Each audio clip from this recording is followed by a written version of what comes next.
As we got older, my parents would buy my brother new clothes every year for school, while I had to mend my clothes every year. They would only buy me something if my clothes were so tattered that they were nothing more than rags. They even got him the latest technologies as well. He got a brand new computer when I had to struggle using a cheap calculator that I had found. Even the food that we would eat. My parents and Charles would eat very well and would have steak or lobster, while I was forced to eat stale bread and canned meat. Charles was growing stronger as a result, and I was so incredibly underweight. Even so, I was still expected to constantly do the lion's share of the chores, while Charles was given the freedom to go out and have fun. He had so many friends and was constantly going out to have a good time, while I was forced to stay home and do the laundry and cook. Sometimes I spent a lot of time in my room reading. Hi there, my name is Grant, and I hate my family. I know how bad that sounds, but they really are awful. Trust me, once I tell you all about them, I know that you'll agree with me. You see, the pain and troubles started when my brother Charles and I were very young. One of my earliest memories is of my parents being cruel. Hey Charles, do you want to race down to the park and go on the swings? Yeah, that sounds like fun. Fun? What are you brats talking about? There are chores to be done. But we already did all our chores, Dad. Can't we go out and play? No, there's more work to be done. Before I could say anything else, my father slapped me across the face as hard as he could. Instantly, my brother and I went quiet and forgot about going to the park and got to work as our father instructed. Sadly though, things got so much worse. As Charles and I began to get older, he hit a growth spurt and was much bigger and stronger than me. He also started topping his class. My parents saw this as a sign that he had more potential, and so they began to give him more favor. They stopped being harsh on him and focused all their cruelty onto me. It wasn't incredibly obvious at first, but it began to be more and more noticeable. While I was expected to cut the grass and trim the hedges, my father was playing catch with my brother. I'm not gonna lie, I felt really angry that I was expected to keep working while they got to have fun, although it was beyond just that kind of thing. As we got older, my parents would buy my brother new clothes every year for school, while I had to mend my clothes every year. They would only buy me something if my clothes were so tattered that they were nothing more than rags. They even got him the latest technologies as well. He got a brand new computer when I had to struggle using a cheap calculator that I had found. Even the food that we would eat. My parents and Charles would eat very well and would have steak or lobster, while I was forced to eat stale bread and canned meat.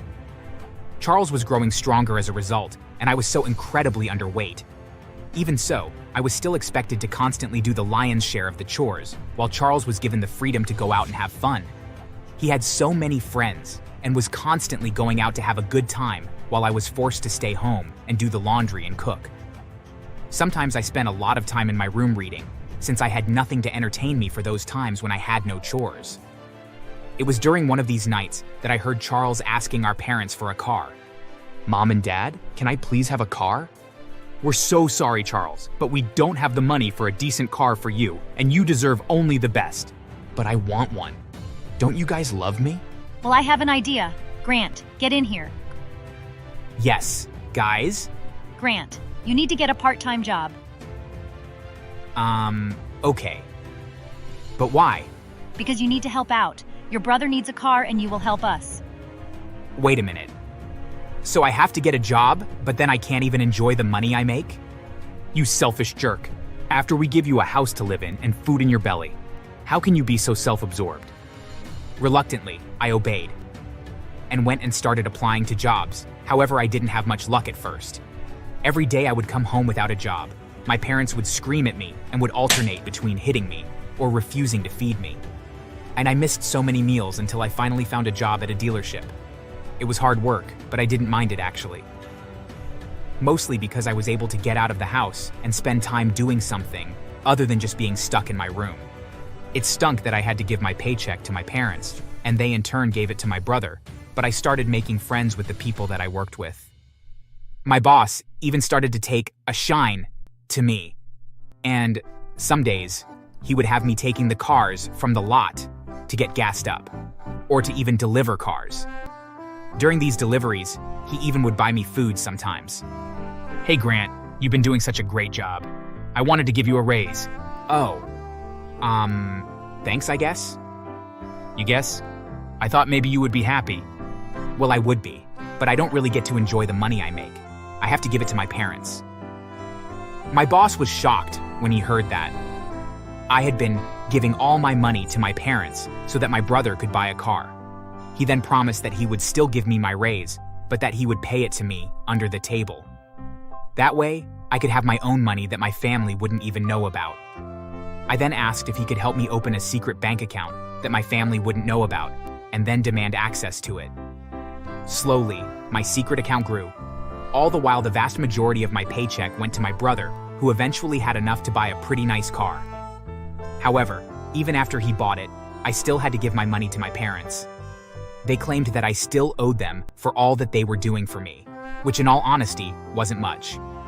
As I got older and was about ready to graduate from high school, I was getting fed up with them. After years of hiding the bruises that I got from, and basically being their personal slave, I wanted a way out. And so I went and spoke to my boss. He saw a lot of potential in me, and he helped me to apply to college. With his help, I was accepted into a business program. Once I found out that I was accepted, I took out a loan with the help of my boss, and I packed what little I owned, and I moved out. My family didn't even notice until payday arrived, and I wasn't there to give the money. It was then that my father called me up to ask what was going on. "Hey, where the hell are you? You owe us money." "The hell I do. I'm done being your personal punching bag. I'm off to school. You have a job. You don't need my money." I then hung up on him and blocked his number. Even so, my father showed up a couple weeks later at my college. I'm not sure how he had found me, but he was determined to bring me home. "I don't know how you got accepted here or where you got the money, but this ends now. You are coming with me. There's no way a loser like you deserves to go to college. You don't get to tell me what to do anymore. I'm not a child and I won't go with you. So you better leave before you regret it." I had been eating healthy since I left home and had been working out. Both things that my father took for granted as he tried to grab me and drag me to his car with the intent to bring me home. However, I wasn't a kid anymore, and I was finally stronger than him. As he tried to drag me away, I pulled myself away from him and then punched him a few times in the stomach and then a few times in the head. He fell to the ground unconscious, and I just walked away. After that, I didn't hear from him for quite a long time. The money I had in my secret account really came in handy during those first few months after leaving home. Plus, I took on part-time jobs near my school, which really helped out with expenses as well. My time at school went really well, and I graduated having learned quite a bit. With my newfound knowledge, I went back to the dealership, and my boss was very impressed with how much I learned. He gave me a promotion and made me a sales associate. After a few months, I was able to double the sales at the dealership by improving our advertising and doing some sales training with the staff. Once again, I had impressed my boss, and as a reward, he gave me a car as a way to both thank me for all my hard work, but to also reward me for coming so far in life. Years passed, and I helped to grow the dealership until it had become so profitable that we were able to expand and open 2 new dealerships in neighboring towns. It was at that point that my boss made me part owner, which meant I would get profit sharing. At that point, I really started to make a very comfortable living. It was around that time that my family showed up at the latest dealership that we opened up. They all looked rather beaten down, and all 3 of them were wearing clothes that were pretty worn out. As it turned out, my brother had been drinking and driving with that fancy car that he had bought with the money that he had stolen from me and had crashed it into a telephone pole. The girl that he had been driving around with was killed instantly, while he was paralyzed from the waist down and was stuck in a wheelchair. After that, the family of the girl sued my parents and brother and had been awarded a large sum of money. So much so that my parents had been forced to sell their home in order to pay the amount. After that, they moved into a small 1-bedroom house and were forced to pinch every penny. Why are you people here? I left home years ago, and it was the best thing I could ever have done. I want nothing to do with any of you. Please, Grant. We are really struggling. Your brother can't get a job on account of his disability, and living in such a small home is torture on us. Please, can't you just help out your family? Of course not. You treated me like garbage for most of my life and gave everything to Charles. You chose him and hitched your cart to him. It's not my fault that he turned out to be a dud. Now, if you don't leave, I'll force you to. To prove my point, I had security called up, and they stood nearby, looking intimidating. Defeated, my family slowly walked away, and I didn't hear from them again for years, until my mother called me up and told me that my father had passed away from liver failure. Both he and my brother had become terrible alcoholics and were slowly drinking themselves to death. Even then, I just couldn't find it within me to have any sympathy for them. And so I have chosen to change my last name and to move on. I figured that they had pretty treated me like I wasn't family until I had money, so there was no reason for me to be a part of their family anymore. I chose a new last name, and I plan to start my own family. Although I promise that I will learn from their bad mistakes, and I promise to be a good husband and father. There is no way my children will ever have to go through what I did. Thanks so much for watching.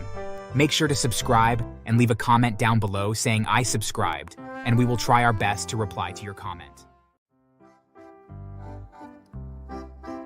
I woke up in a strange underground basement, with my 9-month-old child still in my womb.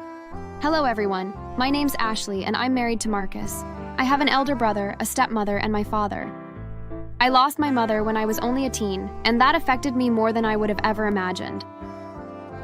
I went into shock and lost my ability to speak. My dad tried everything to help me speak. He took me to different therapists, tried to help me himself, all in vain. My elder brother tried too, but I wouldn't speak. As time passed, it got worse, and everyone accepted the fact that I might never speak again. It affected me heavily in school because my friends and classmates refused to be friends with a dumb girl. With no one talking to me at school, my condition worsened.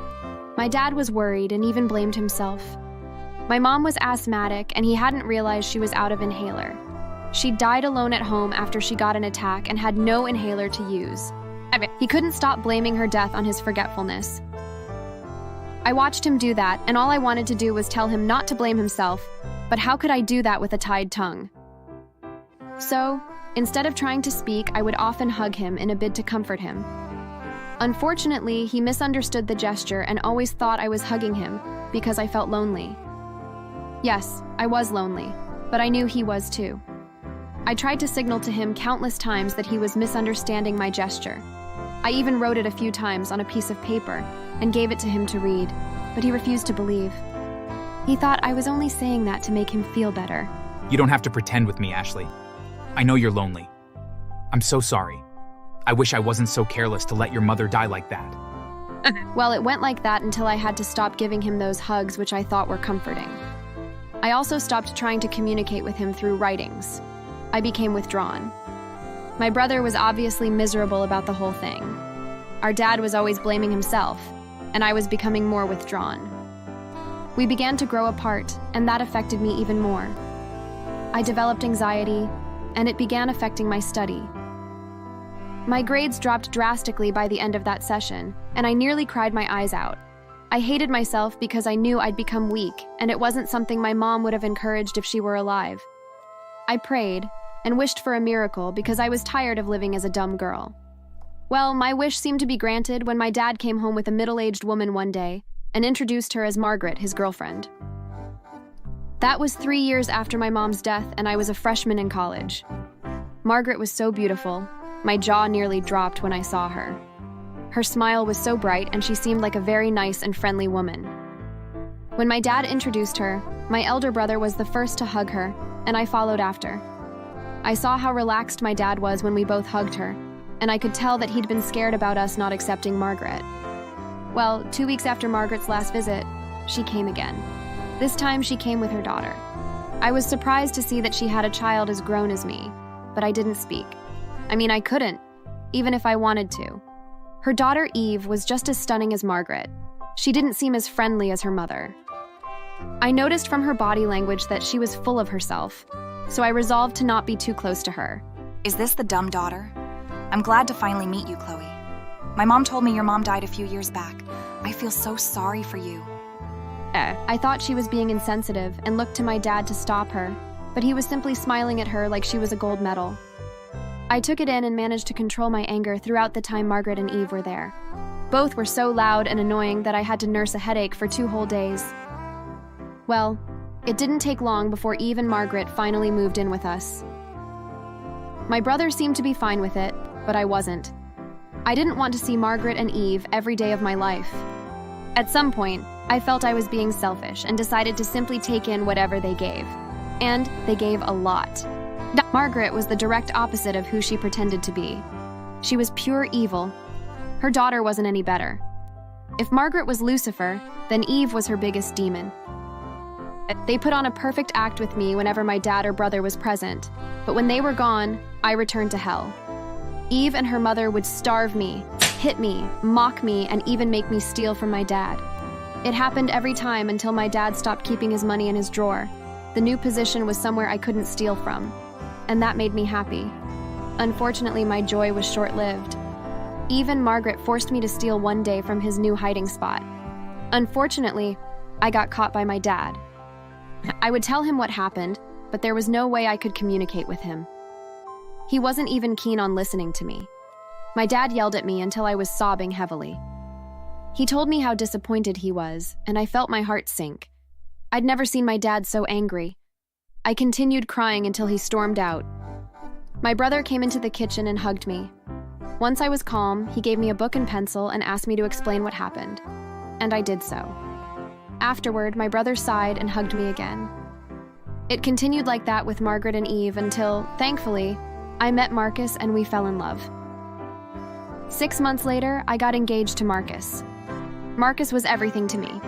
He loved me without minding the fact that I was unable to speak.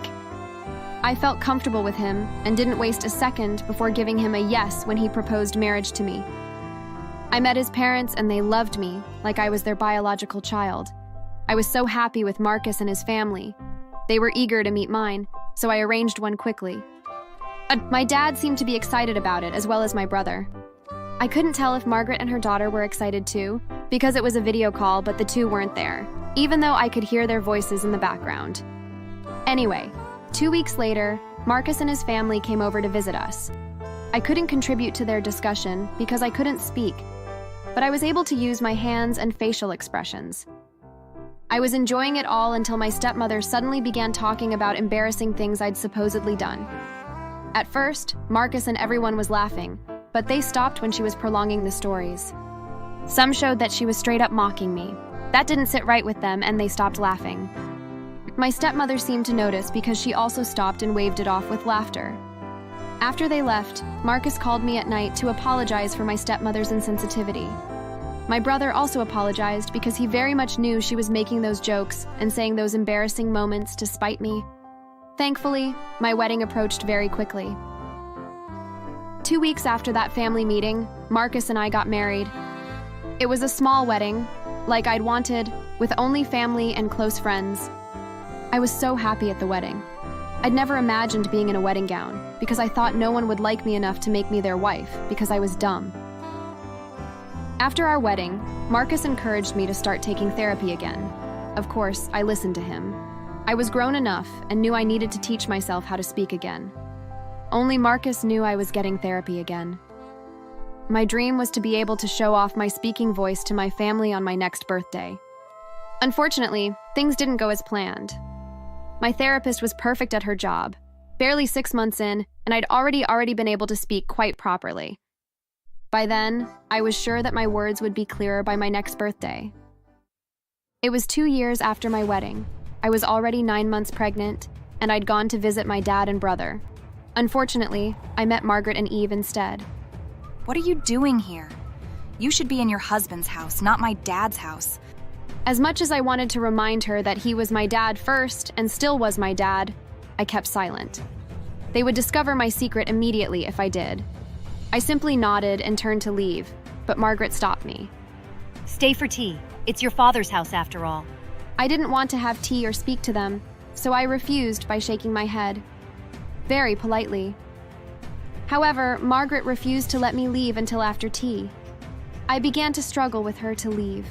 Before I knew it, I felt a rod hit me in the back of my head, and I stopped struggling with Margaret. Everywhere blacked out immediately after I fell. When I woke up again, I was in a basement.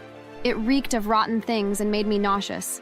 I was so hungry and thirsty, but there was nothing for me to eat or drink. I immediately remembered where I'd kept my phone and quickly took it out. Luckily, Margaret and Eve hadn't managed to find it.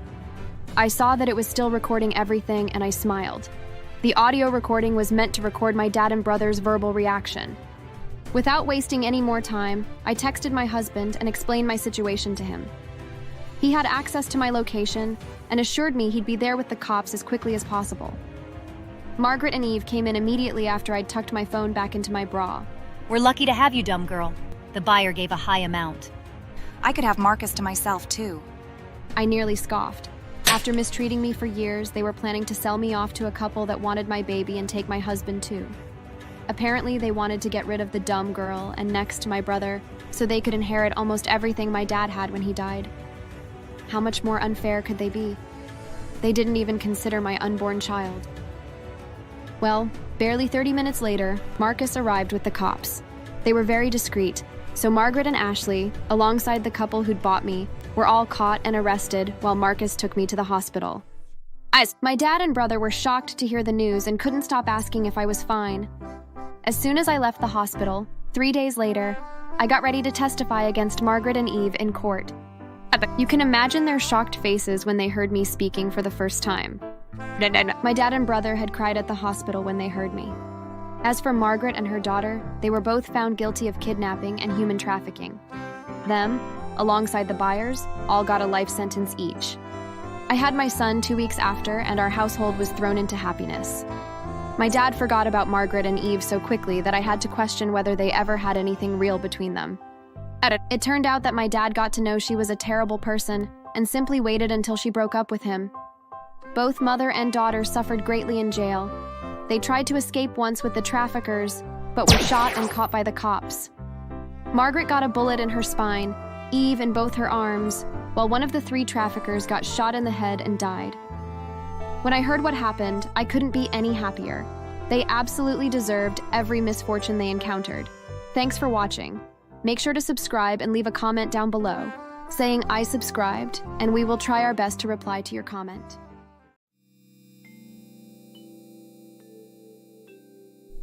Why didn't you die in my stomach? Huh? I hate you so much. I don't want to keep on seeing you. If you do... You see, that is my biological mother. Let me share my story. Hi, my name's Cherry Wilson. I'm 26 years old and live with my adoptive parents. They're the best things that ever happened to me, alongside my brothers. My real parents abandoned me 20 years ago, when I was only 6. Then I did expect to be abandoned.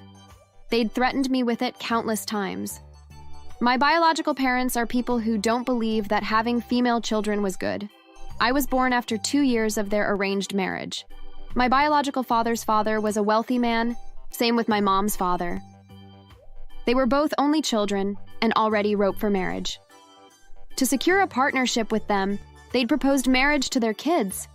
Since they had no choice but to agree, they got married. Their parents wanted the house to be filled with male children. Both were demanding for a male, and my parents needed a son too. They believed a boy would make them proud. However, my birth shattered their hearts. Once, when I was 5 years of age, I overheard them arguing, and I was the center of it. Well, I'm tired too. I never wanted a girl. I regret having her just as much as you do. Then agree to my suggestion. We should put her up for adoption and pray for a boy. We can't do that. People are going to talk. They'll tag us as the couple who couldn't birth a boy and ended up putting their daughter up for adoption. Ah, I hate this. Where's that stupid child? Where the hell is she? Cherry. Innocently, I walked up to her. My mother landed a resounding slap across my face. Why didn't you die in my stomach, huh? I hate you so much. I don't want to keep on seeing you. I was a smart child, so I understood what she meant. It wasn't the first time. I think I would have still understood because those words were like an anthem. Whenever she spoke to me like that, I couldn't help my tears. A month later, my mom fell pregnant. I got even worse treatment from them, as they strongly believed it would be a boy. The universe frowned upon me when the child was born, as he ended up being a boy. My little self panicked so much when my dad received the news through a phone call. Get ready to leave our house. My wife has brought our real child to life. Those words killed the child in me. I was left alone in the big house. The maids also regarded me as trash, so they barely paid attention to me. 2 days later, my mom returned home with the new baby. I tried to follow them in, but I was pushed roughly by my father. Where do you think you're going? To touch my child? You're nothing to us. He's our only child, moron. I was so young to be treated in that manner, but they didn't care. That night, together, they took me out of the house and threw me into the streets. Leave our lives and never show your face. I wish you would get kidnapped or killed, fool. I was just a child. I cried and begged, but they turned a deaf ear to me. When I grabbed my dad's legs, he pushed off roughly, causing me to hit my head on the floor. I passed out immediately. I woke up hours later in a strange room with a strange lady there. I couldn't speak. The lady lifted me up and fed me. I had bandages around my head and arm. After eating, I had the strength to speak. I asked who the lady was and where I was, and she explained that she found me unconscious on her way back from work. She worked at an adoption agency and had no choice but to bring me there. Another lady also came into the room. They made me feel comfortable, and when I was better, they took me to join the other children. They did try to reach my biological parents, but they gave their full permission for me to be adopted. According to what I eavesdropped from the conversation, they told the workers that I was bad luck, and they didn't need me. It was a sad period for me. I was barely 7 years old, but my little brain could already understand a lot. The workers helped me as well, to forget it all and begin life afresh. By the time I was 7, my adoptive parents adopted me. They were the sweetest. It was hard for me to loosen up with parents again, as I suffered from the trauma of my real parents' behaviors, but they worked hard in getting me to see how much they loved me. My real parents never sent me to school, but my adoptive parents did. Even more, it was an expensive school.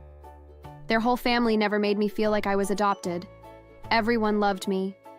However, 4 years later, at age 11, my adoptive parents had their first real child.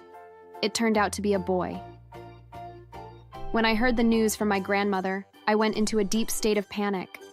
I was used to being loved by them, so the news of them having a son of their own brought in a rush of emotions. I wasn't happy because I thought my time in their lives had ended. My real parents abandoned me after they had a son, and I thought they would do the same. My grandmother understood my fear and immediately began to comfort me. She assured me that I was part of the family and they would never let go of me for anything. It was hard to get me calm, but it eventually happened. On getting to the hospital, I broke down again, but my adoptive dad was there for me. They told me I was their first child and first daughter, and having a son would never change that. We love you, Cherry. Do not be scared. We will never abandon you. My adoptive mom also comforted me. I held my new brother in my hands, and I became even calmer. Life was good with a new member in the family. My family ensured to show us equal love. I also showered my brother with love. Our family got even happier. At age 16, in my final year in high school, my parents had another son. This time, I was even happier than them. I was overjoyed to have another member added to the family. I took care of the baby like he was my own son. The memories I was making with them covered the sad ones from my real parents. I barely even remembered them. I was in a better place. For my high school graduation, my parents got me a car. I couldn't believe my eyes. This is to show you how much we love and appreciate your presence in our lives, Cherry. Thank you for making things easy and even better for us. We love you, baby. I burst into tears. My parents pulled me into a hug, whispering comforting words to me. My friends congratulated me. I was happy. I took exams for college and passed. My dad had started a chocolate company, so I went into business school to assist in handling it. My parents were proud of my decision. I'd wanted to ask you, but I wanted you too to choose what you want. You're so thoughtful, baby. Your dad and I are proud of you and grateful for you. I was glad to have made that decision. I spent 5 years in business school. By the time I finished, my dad's company had grown even more. I began working immediately as the vice president. My younger brother was almost done with high school and had told me he was also going to join the business. I began to train him immediately. My other brother aspired to become a medical doctor, so he cared less about the business. Life was going smoothly for our family. 2 years into being a vice president, we opened a different branch, and my dad handed its management to me. I was immensely grateful and worked hard to make him proud. And I did. In just 1 year, my dad's products were the highest-selling chocolate. One day, I got a private call from an unknown number. I was hesitant to answer the call. However, when the caller persisted, I was forced to answer. Hello? Cherry on the line. How may I help you? Cherry, my daughter, it's your mom, darling. I was confused. Why would my mom call me with an unknown number? Also, her voice sounded different and strangely familiar. I knew that caller wasn't my adoptive mom. There was only one other mother I had, my biological mother. I was furious. How dare you call me your child? Have you no shame? Why the hell did you call me? How on earth did you even get my private number? It doesn't matter, Cherry. I need your help. Your father died 6 years ago, and his family sent your brother and me out. My family took me in, but they sent me out last year because their company went bankrupt.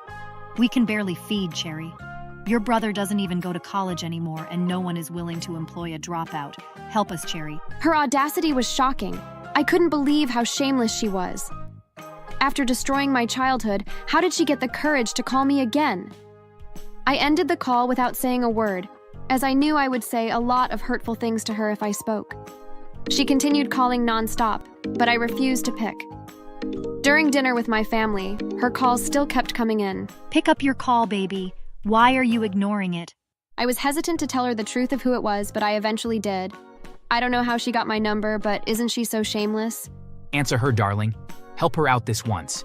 You're good, unlike her. It took 3 days, but they finally managed to convince me. I finally answered the call. I got her bank details and wired a large sum of money to her. Don't ever call me again. I don't want to have anything to do with you. I thought it would end there, but a month later, she called again. I gave birth to you. You can't just abandon me. Send us more money. Your brother's school took more than half of the one you sent. Send us some money, Cherry. I'm a man, and I'm going to be better than you in the future. I might remember to help you then. That was it for me. I lashed out at them very disrespectfully and told them to never call me again. However, they didn't stop until I was forced to abandon the phone. A week later, they showed up at the company. She caused so much trouble, telling everyone that my adoptive parents kidnapped her child. I couldn't tolerate her behavior. I contacted the cops immediately. They were both arrested. I sued them for harassment and also defaming my adoptive mother by calling her a kidnapper. The court asked if I would accept a fine, and I agreed. My mother was fined with $8,000 instead of serving a 2-year jail term, and my brother was fined $5,000 for being an accomplice. I was satisfied, as I knew they would find it hard to pay back. The court gave them a period of 3 months to pay, or they'd both serve 3 years each with hard labor. My adoptive parents supported me, as they weren't in support of my mother's actions. Of course, my mother and brother weren't able to pay up after 3 months, so they borrowed from a biker gang to pay. I hear they are now on the run, as the biker gang is, after their lives, because they owe them a huge amount, so they change states every time and are depressed. It isn't enough punishment for their actions, but I was satisfied. It would have been even better if my father was alive to get his punishment. I learned he died after a fatal and gory accident. I guess the universe gave him his punishment. Thanks for watching. Make sure to subscribe and leave a comment down below saying I subscribed, and we will try our best to reply to your comment.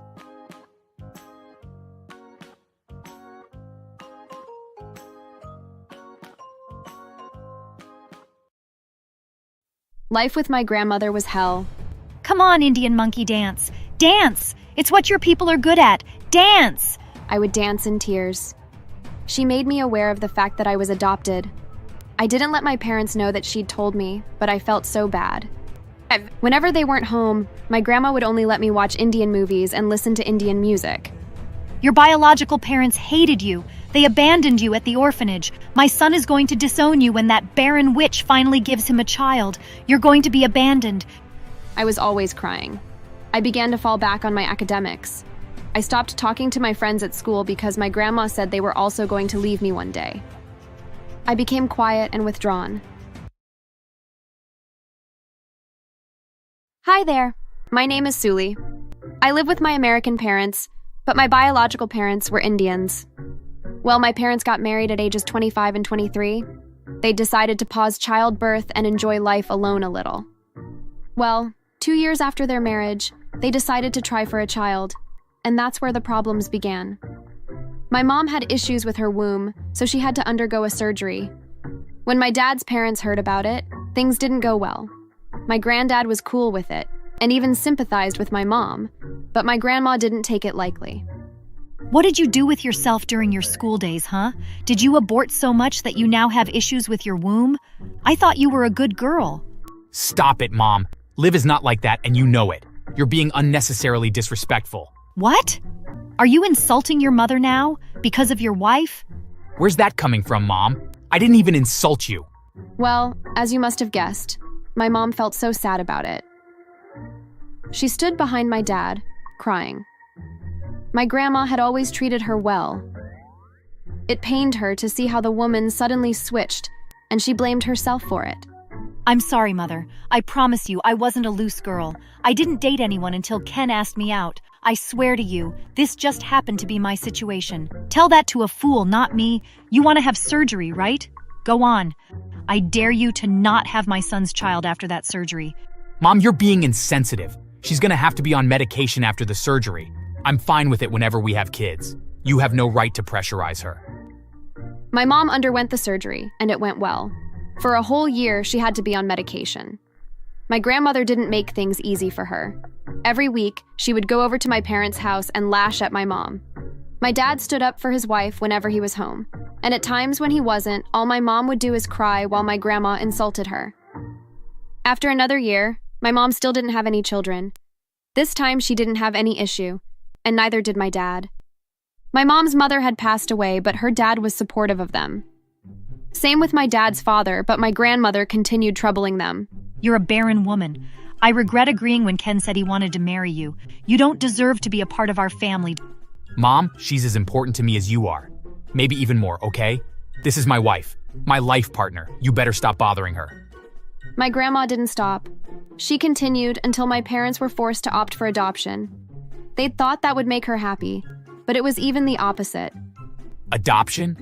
Ken, how can you stupidly let this barren woman push you to adopt a child?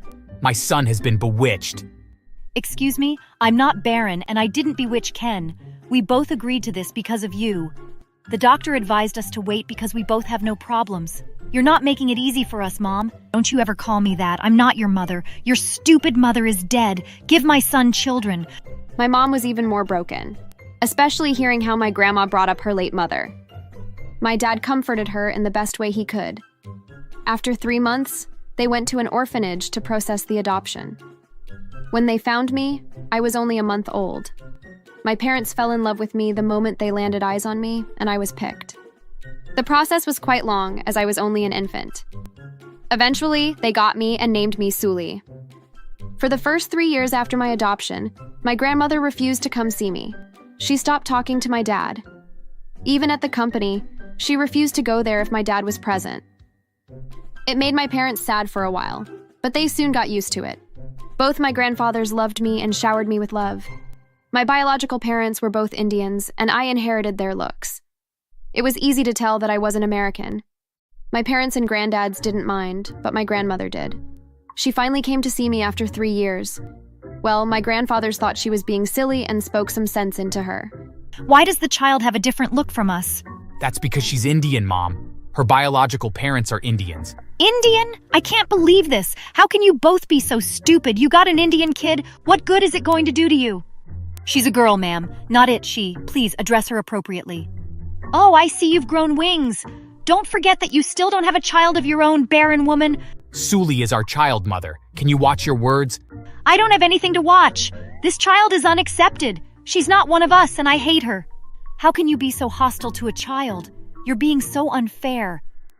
As I grew, I saw less of my grandmother. But the few times I saw her, she wasn't nice to me. On my 10th birthday, my parents threw a big party. Friends and extended families came, and I was happy. My parents had put me in a room while everyone outside prepared for my surprise. The room was dark, and I was blindfolded. I sat on a sofa, my view away from the door, waiting. I heard the door open, and I thought it was my mom. I sat waiting until I suddenly felt someone hit me hard, and I fell to the ground in pain. I heard the person run out, and I quickly looked.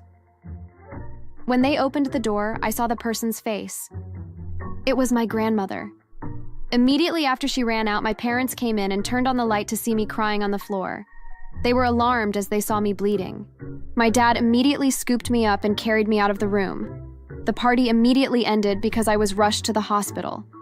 They helped me dress the wound and gave me medications. I couldn't go to school for a whole week. My parents had no idea who would do that to me.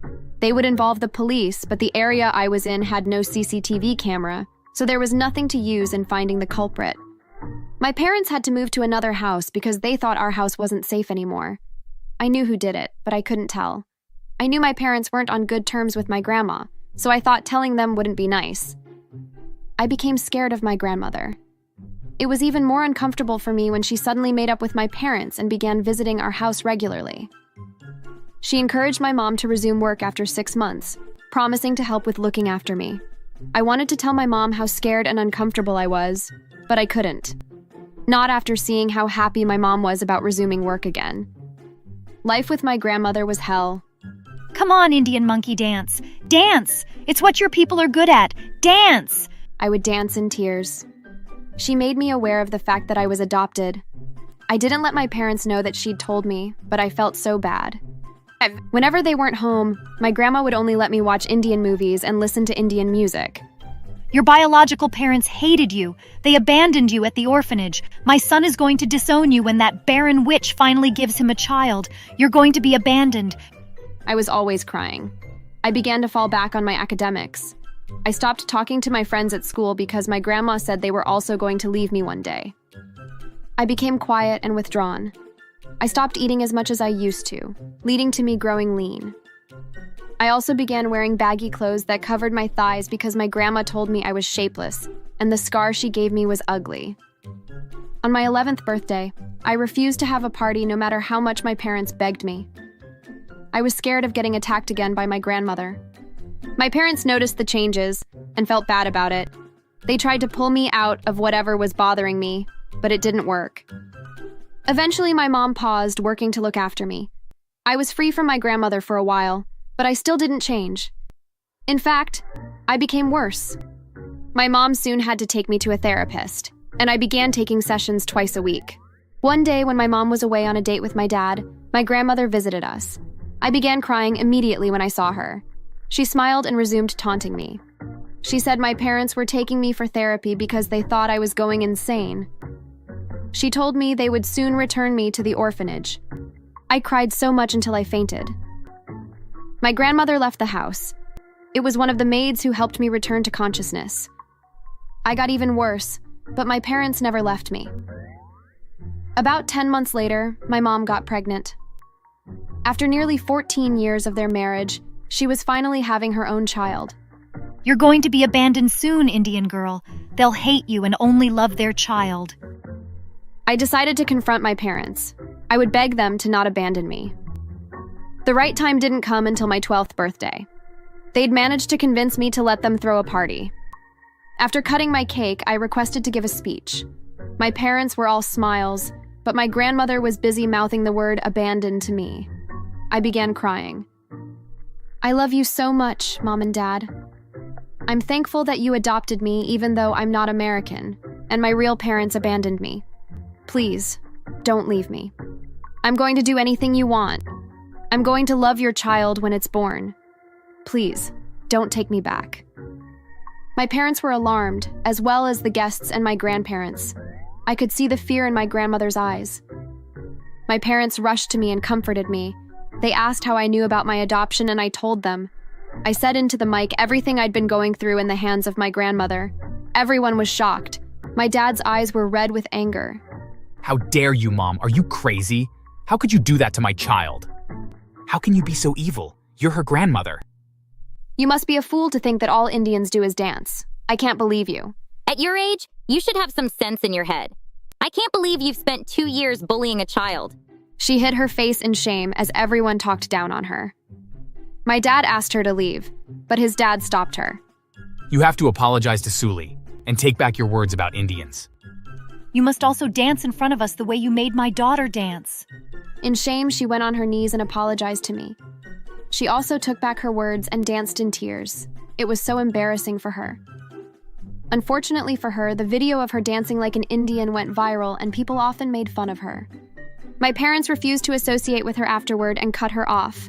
My grandfather moved out of the house they shared and got a different house where he ordered his security to refuse her entry. Eventually, she fell into depression, but nobody cared. She was alone for 3 years, and during those years, we often heard rumors of how people slashed her tires and wrote old racist slurs on her front lawn with paint. One day, she died in her room. Her body wasn't discovered until 3 days later, when my grandfather sent someone to ask her to leave the house. She was buried ordinarily, and the house was sold off for peanuts. As for me, my therapist and the birth of my brother helped me recover. I was happy with my family. My hatred for my grandmother didn't reduce even after she died, and I think I'm going to hate her until my death. Thanks for watching. Make sure to subscribe and leave a comment down below saying I subscribed, and we will try our best to reply to your comment.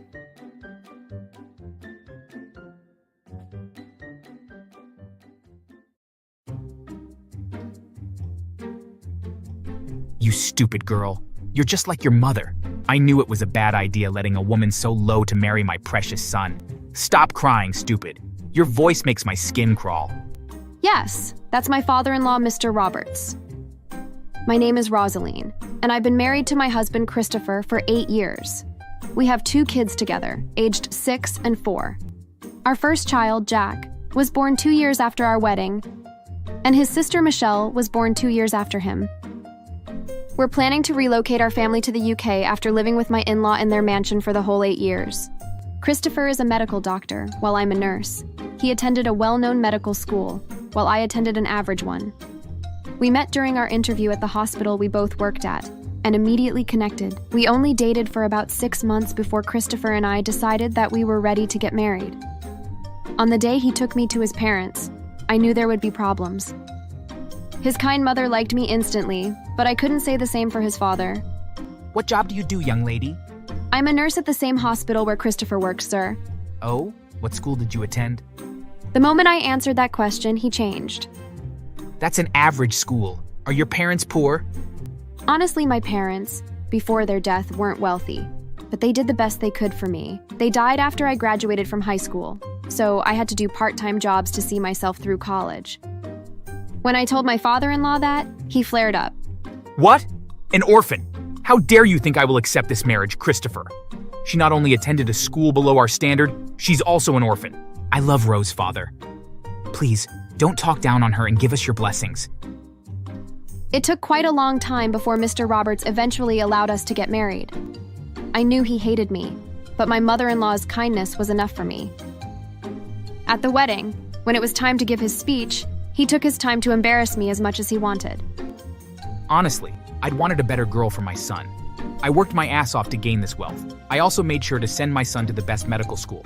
So it's quite a shame that he's decided to marry a girl that's not only a poor orphan, but also below his league. Anyway, since they claim to love each other, do I have a choice to oppose? I was utterly embarrassed, but I held it all in with a smile. Before the wedding, my father-in-law had asked us to live with him in his mansion. His reason: You're both busy. It would be better to have your family here with us. We'll take care of the kids while you're away. I thought it was a great suggestion, so we agreed. After our honeymoon, we began living with them. My father-in-law was even worse. He would intentionally bring his friends over while I was off duty at the hospital. This is my daughter-in-law. I'm quite ashamed as she went to a low-class college, but what can a father do? My son wanted a classless woman. Right in my face, he would join hands with his friends to mock me. I took it in as I respected him. When I had Jack, my father-in-law was the happiest. He has such a striking resemblance with me and his father. My boy. I was glad. He didn't like me, but he loved my son. It was enough for me. Whenever I wasn't home, he would take care of Jack. He made sure my son never lacked anything. Although he still made fun of my educational level every opportunity he got, I was consoled by the fact that he loved my son. However, I was mistaken. I realized that when I had my second child, Michelle. A girl? Ugh, she looks so much like her poor mother. It would have been better if she looked like me or Christopher. How could he make such a comment about a newly born? I was angry, but I let it slide. As the children grew up, my father-in-law got worse. He showed it to the kids who his favorite grandkid was. Often, I would return from work to meet my daughter isolated in the living room, while my son was with his grandfather. I was sad, but I knew there was nothing I could do. Christopher noticed his father's behavior one day, when the man left home for a their-day trip and returned home on the third day with only a gift for Jack. Grandfather, didn't you get one for Michelle? She loves chocolate too. My father-in-law dismissed his question with a smile. My son crawled to his sister after my father-in-law left and offered her some of his. Are you sad about what grandfather did? No, I know grandfather doesn't like me. I was broken. The child knew he didn't like her. That was a shame. That day, Christopher and I took the kids out for ice cream. We also made them play games and do everything they wanted together. When we returned home and put the children to sleep, Christoph and I decided to have a question about it. He hates her because she looks like me. He could just punish me. Why does he have to involve my child? It's so unfair. I was getting close to tears. It was so sad that he was being that way to my daughter. I think you should quit your job, honey. I earn enough to take care of us all, so you can quit. You can be able to watch over the kids yourself and stop my dad's favoritism. Do I have to quit? Can't you just talk to him about it? I love being a nurse. I can't quit my job. We thought for a while, and Christopher had another suggestion. I'll speak to Mother then. She'll help with Michelle whenever Father takes Jack. I didn't like that it had to resort to that. I didn't want to separate my kids. I wanted them to grow up having each other's back and loving themselves. Do we have to make the kids be raised that way? Your father's going to influence our son soon? Is that when we're going to actually make a move towards stopping him? I have plans, Rose. I plan to move our family to the UK. That's why I'm working so hard. Please understand. I agreed, and we spoke to my mother-in-law. She advised us to work harder and leave quickly before my father-in-law succeeded in making my son like him. Christopher and I worked 2 times harder. While we worked, the few times we were home, we always reminded our kids about the need to love each other and never let anyone come between them. Jack was smart. I knew he loved his sister, but he was still a kid and could be swayed, so we continuously worked on preventing that from happening. My mother-in-law also helped. Whenever we weren't available, she brought the kids together to remind them of the need to always love and protect each other.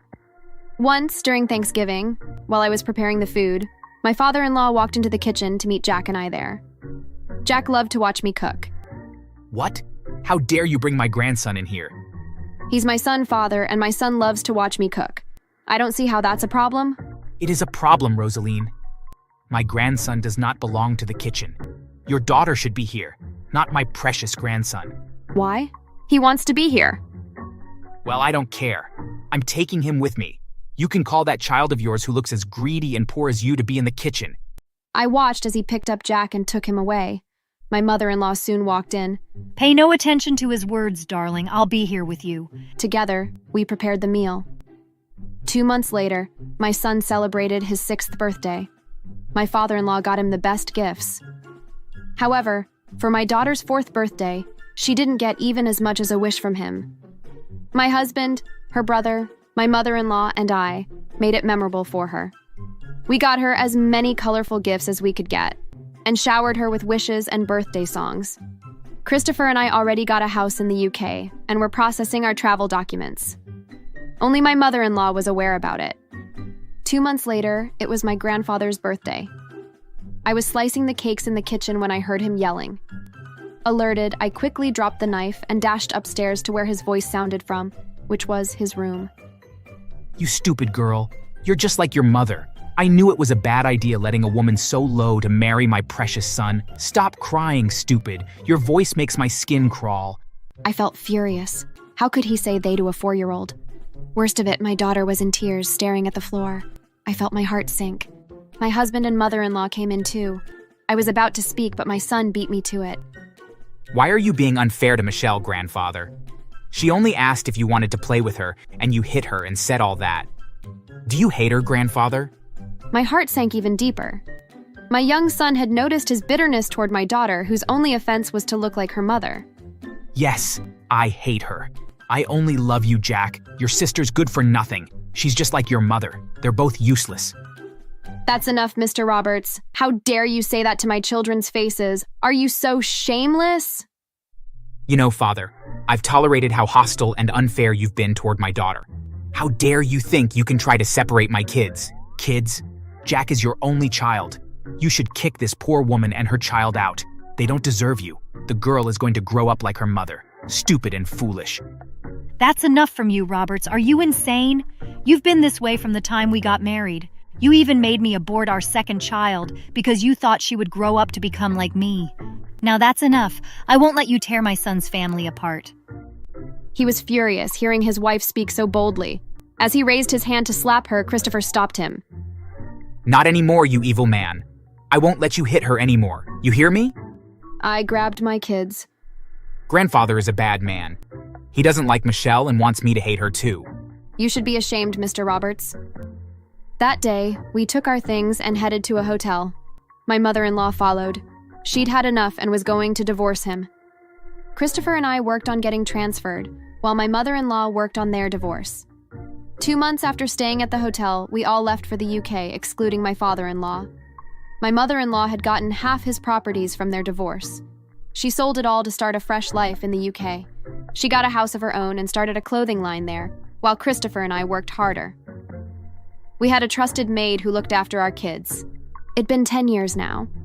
We heard my father-in-law had stroke, and even at the hospital, he wasn't so kind to the nurses, and so the nurses treated him horribly. He ended up dying alone. We've been at peace, and our kids are growing with love. Thanks for watching. Please subscribe.